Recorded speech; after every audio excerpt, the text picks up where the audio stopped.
Good afternoon. In this video, we're going to go over this week's watch list.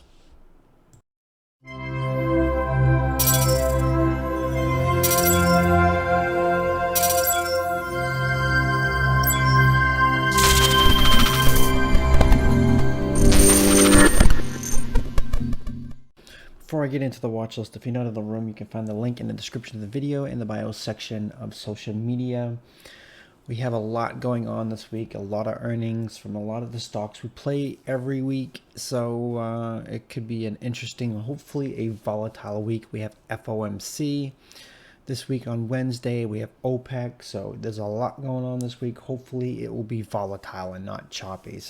But it's like I said, there's a lot of earnings like Tesla, Apple. I have to look at the thing again. Let me just bring it up really quick so I can see. I ended up posting it in the room and on social media on Twitter. Yeah, we got Amazon, we got Boeing, we got Apple, we got Facebook, we got UPS, Tesla on Monday after close. Tesla will be interesting. Google, Visa. I mean, this is a big earnings week. A lot of the stocks we do play have earnings. Like I said, this could also be the week where the market could possibly turn.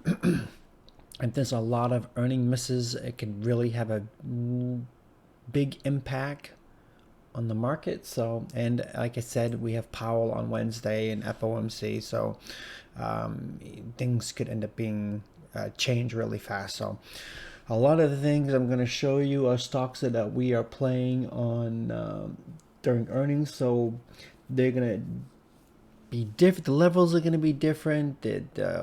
Everything can change just based on earnings. So don't hold through earnings or swing through earnings. You never know. I think we could end up seeing more Netflix style plays where just end up seeing big gap downs. So that's what I'm anticipating. I don't know. We'll find out. But I had Netflix up. So the bearish things I'm looking at, Netflix missed on earnings and it's struggling to stay above 500. I mean, it keeps coming down and testing it. So if it does manage to break this 500 level, it's get quite a ways down. So I'd watch it underneath.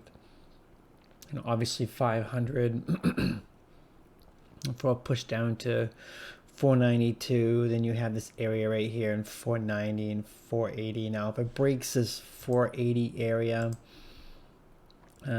it's got room down to 455. I wouldn't imagine it's gonna break 480, but you never know. You can never say never. So definitely watch the 455 460 area on Netflix if it does manage to break down below the 480 level. So Disney is another one. I only have a couple on the bearish side because a lot of this whole watch list is going to be heavily dependent on what happens this week with earnings and stuff like that. So everything could change on the drop of a dime. My thesis could change. That's why it's important for you to be in the room, because things could just change on the drop of a dime on the news, earnings, whatever. So I would watch Disney underneath 182. If it does get underneath 182, you get 180. Then you get this area right here of we can even say 175. Then you got 170. And it hasn't really filled this gap down here to the 160 level. It tried to right here a little bit, but it didn't. It got halfway down. So if 170 does break, we get the 160 area, which we're tried to hold right here. Then you got the 157, 155 area down here, but I can't imagine it's gonna drop that much in a week. But you could definitely see 170 if it's a bloody week and stuff like that. I just want to see what the weekly looks like. Yeah, the weekly is MACD's just crossing down. Stochastics has still got a little ways to go. I mean, I highly doubt we'll see something like this. Obviously, this is weeks. This is like 1, 2, 3, 4 month worth of candle. So. But you can definitely possibly see the 170 if it does end up getting really weak on Disney. So yeah, that could be one definitely watch. Now I have a few on the bullish side. Some of these guys I have earnings like BA. BA has earnings. We'll have to see what happens, but you can play them before earnings if you want. IV is going to be really high. They're going to be really expensive, but they can be played. But I preferably like to wait to earnings and play the reactions if the reactions are good. But who knows what Boeing's going to do. I mean, if Boeing Boeing says good earnings, which I don't think they will. I mean, they're still struggling. Personally, if they do end up flopping on earnings, they could end up probably going down to 200, 220, 200, even 210. I mean, we'll have to see what earnings does. So yeah, if it does get below 230, 220, let's just say 210, then 200 would be a really big psychological number. Now, if it does manage to break 200, I mean, you get this gap fill down here in the 165 area, 160 area. Anything can happen. I mean, look at Netflix. Netflix dropped like $50. But Netflix is also a $500 stock. Netflix. Yeah, because Netflix was up like $5.50 and it dropped close to $50. So, I mean, anything can happen. BA's not going to drop $50, but BA could drop at least $10-20 if the earnings are real bad. So, Roku is another one. Now, Roku on the 4-hour and 1 hour, I mean, it's just holding, well, kind of trying to push through this 358 level right here. If it does manage to get over 360, it could push to 370 and 380, even possibly 390, even 400. So Roku could end up taking off. It is kind of poised to make a move right here. We'll have to see if it actually does. So yeah, I would definitely watch Roku over 360. So another one is Apple. I remember Apple has earnings this week. I don't think Roku has earnings this week. I'll have to double check on Roku, but no, I don't think it does. Apple definitely has earnings, and we'll have to see what Apple does. I mean, Apple could end up taking off earnings. It got crushed right here. No, it didn't get crushed. I thought this was like a big gap up and it failed, but it's not earnings, I don't think. Let's blow it up a little more. That earnings? No, this is earnings right here. It gapped down. So we could see a decent move on Apple, but Apple could run up into earnings. I think earnings is Wednesday afternoon. Let's see if Roku has earnings. I don't see Roku on the list. Unless I'm missing it. No, I don't see Roku on the list, so no. Apple gets over this 135. It could end up taking off before earnings comes and possibly even push to 140. So Apple could do a run up into earnings, so I would watch that. So anything over 135 for a push to 137, 140, even 145 possibly, depends on how strong Apple is. Baba is another one. Now Baba I've been shorting and I like shorting it, but it's kind of like got like a descending wedge right here on the hourly. So over you could even say over 233, 234 for a push to 235, 238, which is a big resistance right here, 240, 242, 245.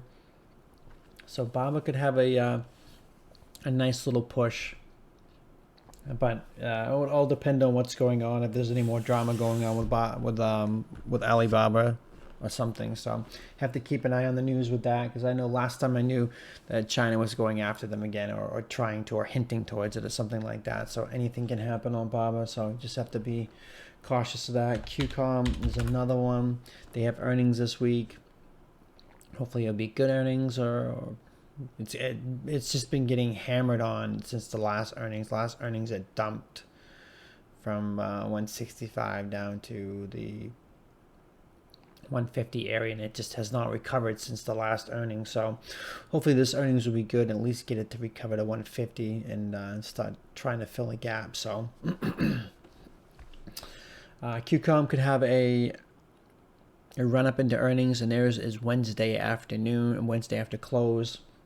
So it's possible they could have an earnings run up in the next couple of days. So I'd watch it over 136 for push to 138 to 140. If it does manage to break this 140 level, I mean, it's got room to 145, maybe even 150, depending on how strong the move is. We'll have to see what happens.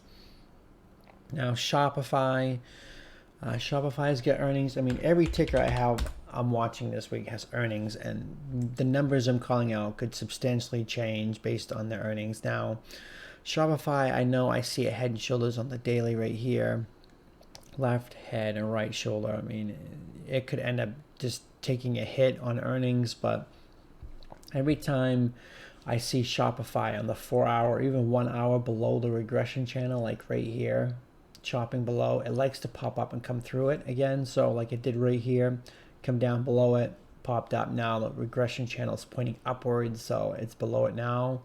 This could be an area where it could end up pushing up to the 1200s, 1250 level. We'll have to see if that will actually happen. So I would watch it over the 1115 to 1125, 1150. Then you have the 1170 area, then 1200, 1225, and 1250.